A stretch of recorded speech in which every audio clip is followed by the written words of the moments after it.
Is trade school worth it? If you ask that question online, you'll likely get two angry camps. One side says school is a waste of money. Get a job, learn in the field, get paid while you learn. The other side says you'll never really understand your trade without classroom training. Here's what almost nobody in that argument tells you. In North Carolina, the licensing board doesn't belong to either camp. The board doesn't license trade school graduates. It doesn't license apprentices. It licenses people who can prove a specific number of qualifying hours. And it has very particular rules about which hours count, how much classroom time can substitute for field time, and what paperwork you need to back all of it up. I've seen people with a diploma and no plan get stuck. I've seen people with 8 years in the field get stuck. In both cases, it wasn't the path they chose that hurt them. It was not understanding how the board would count it that ended up hurting them. So today, instead of arguing trade school versus apprenticeship, let's look at what the rules actually say. Because once you see how North Carolina counts your training, this whole debate looks very different. My name is Nick Dogle.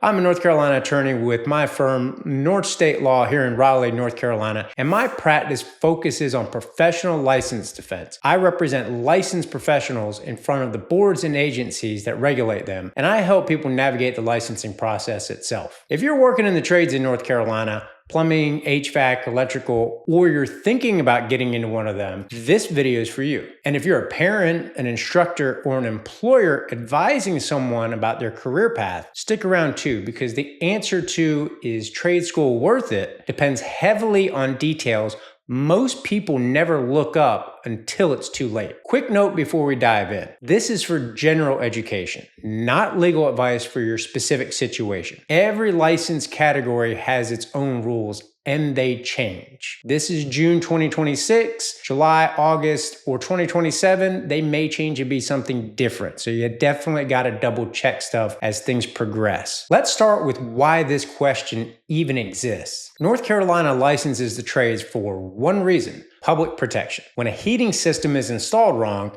people get carbon monoxide poisoning. When electrical work is done wrong, houses burn. So the General Assembly created boards like the State Board of Examiners of Plumbing, Heating, and Fire Sprinkler Contractors, the State Board of Examiners of Electrical Contractors, and a lot of other ones. And it gave them the power to decide who's qualified. And here's the key insight. Those boards measure qualification in hours of experience, verified by documentation, plus a passing score on an exam. No prestige, not which path you took, hours, proof, and a test. What most people misunderstand is this. They think the choice is school or no school. The board see it as how will you accumulate and document your qualifying hours, and how will you prepare for an exam that most people don't pass casually. Trade school and apprenticeship are both legitimate answers to that question. They're just different answers with different strengths and different ways they can quietly go wrong. Let me give you two concrete examples. Take plumbing and HVAC.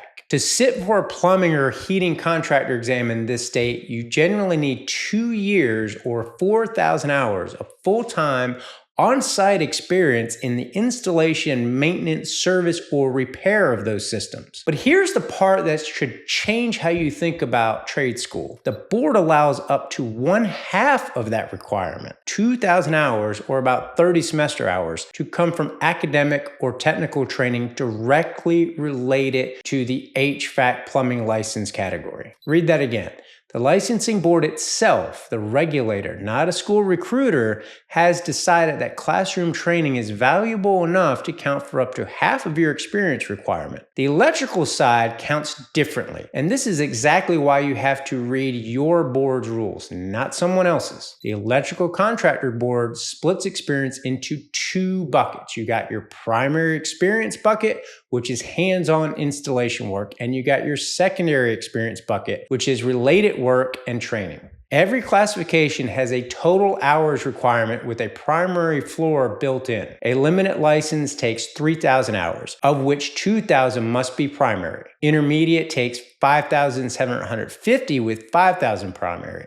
Unlimited takes 9,000 hours with 8,000 primary. Here's where training paths diverge. Completing National Electrical Code coursework at a college, community college, or vocational school counts as secondary experience at 50% credit. But apprentice training in a program approved by the North Carolina Department of Labor counts as secondary at a full 100%. So for electrical, the classroom helps with the balance above the primary floor at half value, while an approved apprenticeship gets full credit for that same balance, and no amount of either substitutes for the primary hours. So when someone asks me, is trade school worth it? From a pure licensing standpoint, the honest answer is the boards think your classroom hours are worth something real. Up to half the journey on the plumbing and HVAC side, a meaningful but smaller piece on the electrical side. The value is real in both cases, but is not the same in both cases, and assuming it is can cost you a year or more. But notice what the board did not say. It did not say a diploma equals a license. And that's where we need to be just as honest in the other direction. Let me introduce you to Marcus. Marcus finishes a 2-year HVAC program at North Carolina Community College. Solid student, good program, real instructors who really know their stuff. Marcus walks out believing, because nobody ever told him otherwise, that he's basically ready to be a contractor. He's not. He's halfway there. His academic training can cover up to half of his experience requirement. The other half has to be real, on-site, in the field hours. Marcus still needs to go work and document that work. Now,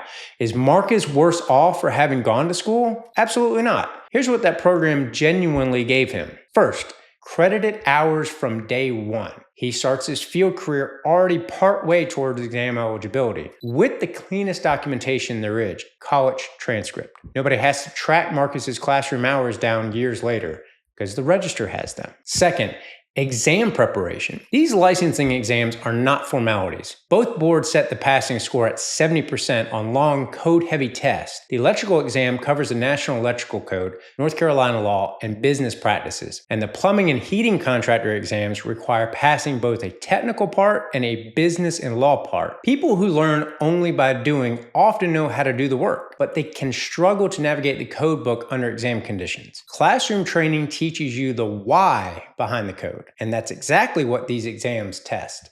Third, breadth. An apprentice learns what their employer's job require. A student gets exposed to the whole field. If your employer only does residential service calls, you may never touch the systems the exam talks about. So to every trade school instructor watching, the rules of this state back you up. The boards literally credit your classrooms. And here's one more that might surprise even the instructors. Under the electrical board's own experience rules, a full-time instructor teaching the NEC and related courses at a college, community college, technical institute, high school, or vocational school earns primary experience credit at 80%. Primary, the same bucket as hands-on installation work. The board doesn't treat teaching this trade as a step away from practicing. It treats it as nearly the same thing. The honest caveat, and good instructors say this themselves, is that school is the beginning of the path, not the end of it. The diploma opens the door to the field hours. It doesn't replace them. Now meet Danielle. Danielle skipped school, got hired as a helper at a plumbing company at 19, and worked her way up. 6 years in, she's better with her hands than most licensed contractors. She's been earning a paycheck the whole time and has 0 student debt. By the raw numbers, she blew past her 4,000 hours years ago. Danielle goes to apply to sit for the contractor exam, and this is where most professionals get into trouble. The board doesn't take Danielle's word for her hours. It wants verification, employer documentation, kind of records that prove full-time, on-site experience in the right categories. Danielle's first employer went out of business in 2023. The owner moved to Florida and isn't answering calls. She got paid partly in cash her first year. 2 of her 6 years exist, as far as the board is concerned, only in her memory. Nobody lied, nobody did anything dishonest, but Danielle may end up proving fewer hours than Marcus can, with 3 times his field experience. This is the unforgiving part of the apprenticeship path, and it has nothing to do with the quality of the training. Field experience is the gold standard. Every board requires it, no exceptions. Apprenticeship pays you instead of charging you. An apprenticeship can carry real credit with the boards. Those are enormous advantages. But Your hours are only as good as your paperwork. And your paperwork often depends on other people. Employers who keep records, stay in business, stay reachable, and are willing to sign an affidavit. The classroom student's proof sits safely in a registrar's office. The apprentice's proof is scattered across employers, pay stubs, and goodwill. And one more honest point in the other direction. I worked there for 4 years.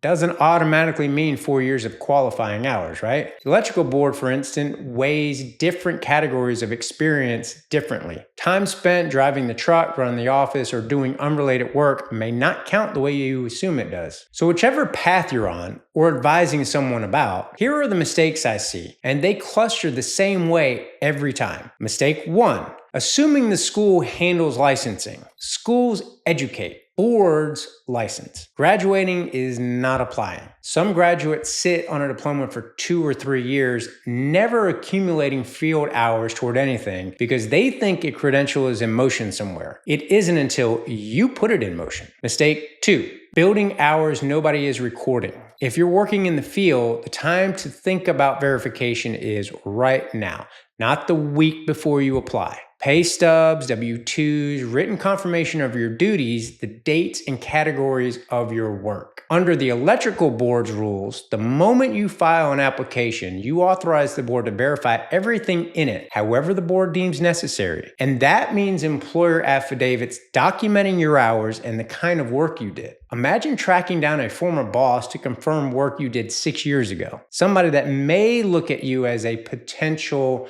competitor. Mistake 3. Assuming all hours are equal. Categories matter. On the electrical side, the board publishes percentage tables. Time as a helper or apprentice outside an approved program counts at 80%. Appliance service and repair at 20%, electrical utility lineman at just 10%. 6 years of electrical work can shrink dramatically once those weightings apply. Full-time versus part-time matters too. The plumbing board prorates part-time work under 40 hours a week and part-time academic loads. People discover at application time that the board counts their history very differently than they did. Mistake 4.